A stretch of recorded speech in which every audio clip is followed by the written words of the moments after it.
Alright, before I start this video, I want to clear the air that this GOOLOO was put through hell and back again.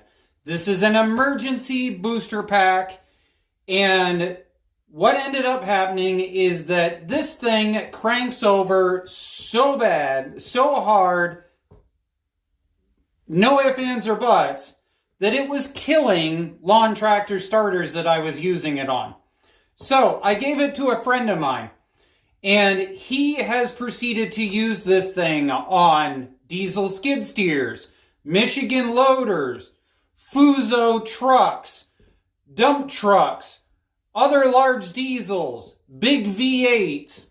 This thing has been used to start totally dead battery, large equipment for probably a good 50 or so starts in as low as 15-degree temperatures. So, even though this thing costs a lot, it definitely performed well past what it was expected of doing.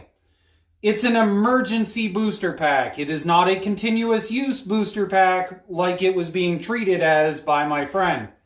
Now, that being said, all of these booster packs have an Achilles heel. And that Achilles heel is that all of that 4,000 cranking amp runs through nothing more than a 70 amp relay. That big. That is a 20 amp relay. That is your generic Chinesium 40 amp relay. This is a 70 amp relay. This is a 150 amp rated relay. And this is a 200 plus amp rated solenoid, or in this case, we're comparing it to a relay. This is what is on your vehicle. This is what one of these runs all of that cranking amp through. So, how do we know that the relay is what died on the inside of this? If I take my Hulkman pack that I have here and I turn it on and I set it to override and listen, and you will even feel it when you're holding the pack. Did you hear that? You can hear the relay inside click over really harshly. And you can actually feel the pack have a slight tremor when it does go off. This, on the other hand, if I turn it on and I hit the boost button, we don't hear anything. Nothing happens whatsoever. So we're going to break this thing open, and we're going to take a look on the inside and show you what it is in order to hotwire yours. Now, full disclaimer, okay? The moment you do this, you void every warranty, and from now on, you yourself are the safety device. This has enough cranking amperage, it can run welder sticks, I bet. It could easily fry, it can catch fire, it can do all kinds of things. The reason why this relay exists is because the contacts will burn out long before this can catch fire or cause any major damage. So, through the power invested in me by I already did it, there, it's open. Alright, so this is our giant battery pack. This right here is that little bugger that we're talking about. And I'll show you right here.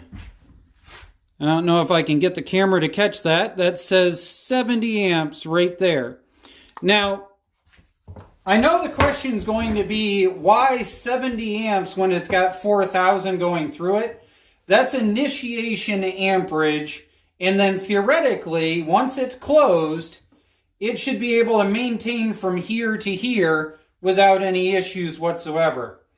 So, at this point, I can prove that the battery pack is perfectly fine if I grab my little voltmeter here, now I'll include a link for this voltmeter, especially if you're going to be doing any videos or work yourself like this, because it has a stupid idiot light right here on the battery load test. And basically, as long as that turns green, nothing else on the screen matters. So on this side of the relay right here, we should have nothing. And we have nothing. Why is that not on? This thing has been in service with me for almost 4 years. It's starting to get a little wonky. All right, so we have nothing. And with this in boost, we still see nothing here because this relay has fried.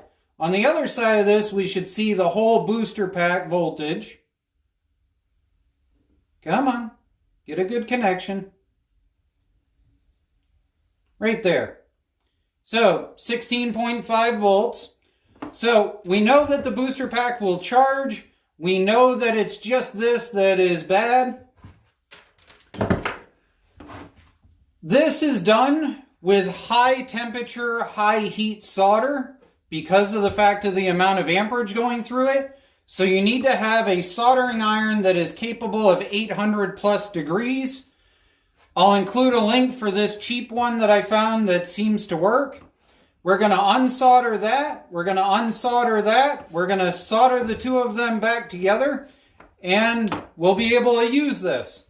Again, at that point, there is no safeties other than you being smart enough to not do something stupid. At this point, this thing is hot wired. It is all go, no show. Okay? That right there, that's a solid connection. This right here is straight outright 16 volts, no ifs, ands, or buts. The other thing I wanted to show you is that if we roll this back and we plug in the charger, we still initiate charge. There's the 5-watt charge coming in. It's at 100%, so it only kicks over just to show it plugged in.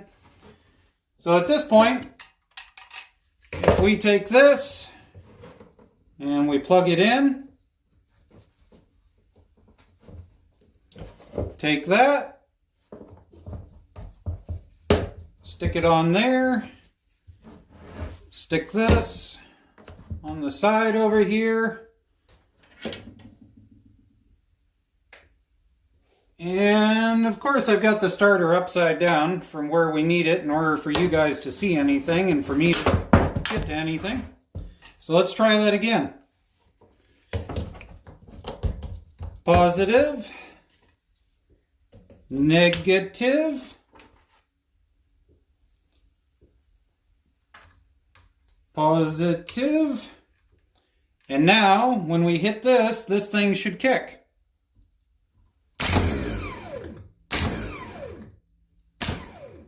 There it goes. Alright, I don't want to fry my nice good Kohler starter, which we've already experienced that this thing has so much in it, it will kill lawn tractor starters. This thing is massive overkill if you are not working on big V8s. It will kill smaller starters. It has no discretion whatsoever about how much of its amperage it puts out. But there we go, guys. I'm going to sit, have a moxie, finish putting this back together, and go drop it off to my friend's house.